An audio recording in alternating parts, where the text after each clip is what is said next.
الرحيم السلام عليكم ورحمة الله وبركاته maanta waxaan soo qaadanayaa qodob aan ugu magac daray halka Soomaaliya wuxuu ku jiraa shidaalka iyo kheyraadka kale ee dalku leeyahay in si dhaqso ah loo soo saaro qodobkan waxaan ugu talagalay inaan qaab cilmiyeysan oo wargelin ah dhanka bulshada uga qayb qaato maadaama dadka Soomaaliyeed ay dhibaatooyinka haystaa dooyin gaaraya ilaa 30 sano ay salka ku hayso faqriga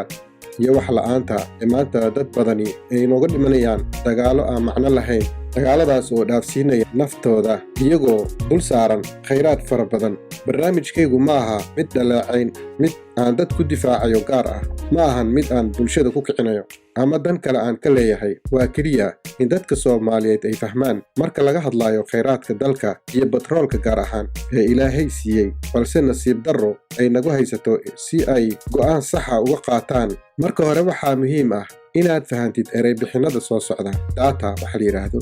waa xaqiiqooyin iyo statistic ama xogo la soo ururiyay oo ku salaysan facts ama xaqiiqooyin ayaa la yiraahdaa offshore onshore downstream midstream upstream saddexdaas waxaan uga hadli doonaa video kale faahfaahin badan aan kaga bixin doono block waa ceelka markaasi shidaalka laga helay ayaa loogu yiraahdaa aagar shidaalka laga helay xagga tusmada qodobkaygan waxaan ku soo qaadan doonaa Soomaaliya shidaal ma laga helay sharciyada shidaalka shirkadaha baaritaanada sameeyay cadad intee la eg ayaa laga helay maxaa hortaagan in shidaalka la soo saaro ama la suuq geeyo dhammaan ereyada meeshaan ku soo qaadan doono ama qodobada meeshaan ku soo qaadan doono waxaan ka soo kala xiganayaa wasiirka wasaaradda batroolka ee dowladda federaalka Soomaaliya mudane Cabdirashiid waxaan kaloo ka soo qaadanaa website-yada shirkadaha Oil iyo YouTube-ka iyo website-yo kale oo kala duwan Soomaaliya sanadihii 1900 ilaa 47 ilaa 50 ayaa shidaal laga baaray waxaa ka baaray shirkad la yiraahdo Sinclair oo Mareykanka laga leeyahay waxayna ka baartay ilaa 8 aag 8 blocks oo la kala yiraahdo guban mabixin duule dalool basiin dhugaal basiin mudug basiin hiiraan basiin banaadir coastline jubba basiin luuq mandera basiin sideedaas waxaana ka mid ah shirkadihii waaweynaa ee markaa ku howlanaa inay baaritaanka sameeyaan ama sahmiyaan dhulka Soomaaliyeed shirkadda la yiraahdo Chevron Amoco Moka BP Ajib oo hadda loo yaqaano Eni Conoco Phillips Shell Exxon Mobil waxay dhammaantood ka baxeen dalka bilowgii dagaaladii sokeeye ee 1991kii waxa la yiraahdo force mature waxay qodeen 7 ceel 67 ka mid ahi ay tahay bariga 8 ay tahay xeebaha waxaa laga helay dhammaanta 67daas ceel raad shidaal oo ganacsi geli kara micnaheedu wuxuu yahay raad shidaal oo weyn raad gaas oo ganacsi geli kara waxaa laga helay raad gaas iyo shidaal isugu jira kuwo kalena waa ay qalalanaayeen oo waxaa loogu tegay iyagoo aan waxba ku jirin burburkii kadib dowladdii federaalka Soomaaliya loo igleelay 2012 waxay qaadatay siyaasad ah in maadaama dhulka bariga nabadgelyadeeda ay adag tahay in la sugo baaritaano ama sahan geliso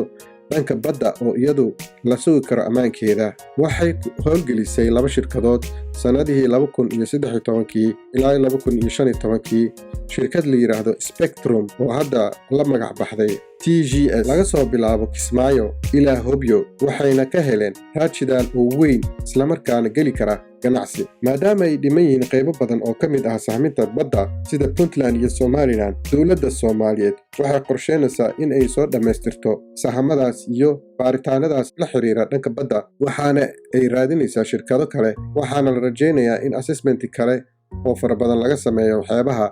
iyo badda gudaheeda meelaha uu ku jiro shidaalka iyo cadadka intuu la eg yahay dhanka kale dhanka sharciyada dowladdii kacaanka macdanta shidaalka waxay samaysay sharci loogu magac daray mining code 1984 marka laga soo tago sharcigaas waxaa xigay dowladdii uu madaxda ka ahaa Allah u naxariistay Colonel Cabdullaahi Yuusuf dib eegis loogu sameeyay cutubka batroolka baarlamaankii 7 ee 2008 waxaa hadda socota dib u eegis dowladda federaalka iyo maamul goboleedyada wadatashi bulshada rayidka ay ka qayb gashay bishii May 20 2018 iyo heshiis saldhig u yahay ayay hadda dowladda federaalka gacanta ku haysaa qodobka kale Soomaaliya shidaalka ku jira ilaa intee la eg yahay waxaa la qiyaasayaa Soomaaliya offshore-ka sida badaha ay ku jirto ee laga helay ilaa shidaal gaaraya 100 bilyan oo baril oo isugu jira shidaal iyo gaas waxaa ka soo xaroon karta dhaqaale lagu qiyaasayo 6 trilyan oo dollar. qiimaha qodista shidaalka waxaa lagu qiyaasay 200 milyan oo dollar, marka offshore-ka rate loo xisaabayna waa 600 milyan oo dollar. waa runtii dhaqaale aad iyo aad u fara badan, iyadoo qiyaas ahaan aad fahmi karto dowladda Soomaaliya dakhliga ay ku shaqayso sanadkii waa 460 milyan oo dollar. siyaasada dowladda, madaxweynuhu wuxuu ka dhawaajiyey in aan la aqbali karin mas'uuliyadna aysan ku jirin in dadka Soomaaliyeed ay gaajaysan yihiin ayna dhibaato duruufo dhaqaale haysato iyagoo haysta shidaal aad u fara badan. sidaa daraaddeedna uu dardar gelinayo una heegan yahay sidii shidaalkaasi looga faa'iideyn lahaa dadka Soomaaliyeed. haddaba waxaan u gudbaynaa qodobka kale. maxaa hortaagan in shidaalka Soomaaliya la soo saaro? khubaro fara badan, dad expert Soomaali ah waxay ka dhawaajiyeen in Soomaaliya waqtigan aysan geli karin heshiisyo dan ugu jirto, maadaama uu dalka budgetkiisu uu yahay mid aad u yar oo dalka dagaalo ay ka socdaan, dowladdana ay u baahan tahay dhaqaale, isla markaasna aysan geli karin heshiisyo ka tarjumaya sida suuqyada caalamiga lagu kala gato batroolka. dhanka kale waxaa jirta dad Soomaaliyeed oo aan faham buuxa ka haysanin waxa ay ku kor fadhiyaan manaafacaadka iyo kheyraadka Ilaahay uu siiyey, aan fahansanayn balse doonaya sadbursi iyo waxbadsi ay mar walba u taagan yihiin si ay u heli lahaayeen. fahamdaradaas ay ka mid ah mararka la qabanayo shirarka, iyadoo lagu soo bandhigayay shirkii ugu dambeeyay London ka dhacay in ay dad fara badan ku mudaharaadayeen iyagoo ku hadlaya hadallo ka duwan waxa meesha lagu hayay. runtii waxay ahayd wax meel lagu soo bandhigayo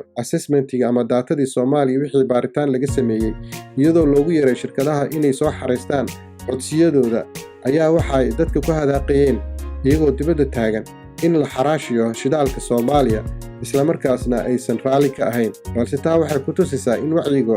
dadka Soomaaliyeed uu aad u hooseeyo. Soomaaliya waxaa dhex jiifa shidaal aad u fara badan iyo ceelal shidaal oo soo burqanaya maalin ka dambeysa, iyo gaas, natural gas aan caadi ahayn koonfurta, waqooyiga iyo bariga Soomaaliya intaba. dadka Soomaaliyeed waxaa u bannaan laba mid: inay islaayaan oo ay isku aqoonsadaan waxa kheyraadka Ilaahay ku manaystay, iyo inay deganaan iyo xasilooni ku soo dabaalaan dalkooda kana faa'iidaystaan kheyraadkaas tirada badan ee Ilaahay ku manaystay, iyadoo Soomaaliya ay noqon karto wadamada ugu qaniisan qaaradda Afrika. Soomaalida waxaa laga rabaa inay faham buuxa ka helaan, macluumaadna raadsadaan si ay u ogaadaan waxa la isku hayo iyo siyaasadaha ka dambeysa in Soomaaliya dagaalka uu sii socdo. intaas ayaa ku soo koobayaa xalka wuxuu ku jiraa Soomaaliya in shidaalka iyo kheyraadka kale looga faa'iideeyo. Assalaamu calaykum waraxmatullaahi wabarakaatuh.